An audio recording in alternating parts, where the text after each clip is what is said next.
Welcome to Cooking with Matthew's Fresh Market. We'll feature what's fresh and delicious and show you what to do with it. One of the great things about spring is kale. Now, y'all might be a little tired of hearing about kale. Oh, it's a superfood, it's this, it's that. It's like, spinach used to be and broccoli used to be. Kale, right? But the secret is, stuff is freaking delicious. This is called dinosaur kale. There's several different kinds of kale, but it's basically a big bunch of leaves, right? And unless you know how to treat them, they can be a little iffy. So here's what you do. This thing in the middle, the rib, you want to take that out because it's kind of tough. Now you can buy baby kale, and if you buy the little baby kales, no worries. But with the grown-up kale, you take out the rib, and it's real simple. Just cut down either side of the leaf, and it just kind of comes apart, okay? Bite-sized pieces are best. So we're just going to do that, go through, and cut them up. And a bunch of kale makes a bunch of salad. You're looking at least enough for 4 people. And there's that. There, and like that. So you've got all your kale chopped up in your big bowl. Put it to one side, because now what you're going to do is the really, really fun part. The secret to kale is massage, okay? We're going to make a real simple dressing, and then we're going to massage the kale. It's so fun. So 2 tablespoons of lemon juice. It's fresh. I just squeezed some lemons. A great time of year for citrus too. Okay, so we got the lemon juice. We've got some olive oil. You got to have olive oil. And about the same amount, 1.5 to 2 tablespoons. It kind of depends on what you like, okay? We're basically just making a dressing in this big dish. Housewares department, by the way. So, lemon juice, olive oil, salt, big pinch, and about a teaspoon of Dijon mustard. So, kind of blend it up a little bit. And here's where it gets really fun. This is a Fresno pepper. It's like a jalapeno, only it's red. And the thing that will bring this salad to a new level of greatness is the addition of the spicy kind of bite.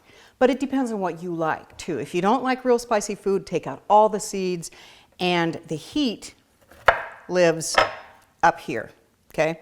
So you want to take that off, and then the heat also lives in the seeds. So take those out if you don't want the spice. Now, if you do want the spice, just cut this baby up, put it in your salad.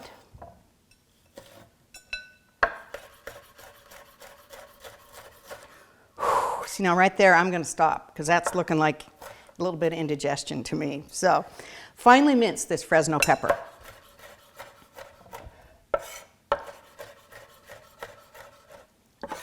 Going to be spicy and good. So it goes in there. It's also going to give you a nice little shot of color in your salad. Okay? So we got that in. And this is the fun part. The other fun part. Just dump the kale into the dressing. And then massage. This is where people get in trouble with kale because it is a tough green, right? And unless you cook it, it can be a little too tough. But if you get in there and break it up a little bit, massage the kale. The great thing about this too, if you're going to a potluck, if you're having a big dinner at the church, if you're having people over, this is something, you could put this together and then just let it sit in the fridge for a while. The massaging is what's going to break down the kale and blend in the dressing. So as long as you massage it a couple times for, half an hour before you serve it, it's going to be good to go. So we're going to let this sit for about half an hour in the fridge. We're going to turn it a couple of times, then we're going to come back, put it on plates, and eat it. So the kale's been in the fridge for about half an hour. It's broken down, it's tender, it's going to be delicious. Actually, you know what? I'm just going to put this on the plate and then do the garnish. You guys are going to love this. And then we'll see how we did. So see the little bits of red pepper in there? See how it just kind of makes it so much prettier? And this is a really cool trick with your Parmesan. Chunks or slices like this. Just kind of slice it So you really get a beautiful hit of cheesy, salty goodness. And it looks really good. So a few scrapings, that's what we'll call them. A few scrapings of Parmesan, make it pretty. Some toasted pine nuts. Watch these pine nuts when you toast them because they'll turn on you in a minute. And there you have it. I mean, look at this salad. And the cool thing, aside from the fact that it's freakishly good for you, this tastes so good. So I'm going in. Oh my God. Oh, this is so good. Today's recipe can be found on our website, matthewsfreshmarket.com, or you can check my website, thepantryraid.com. See you next time.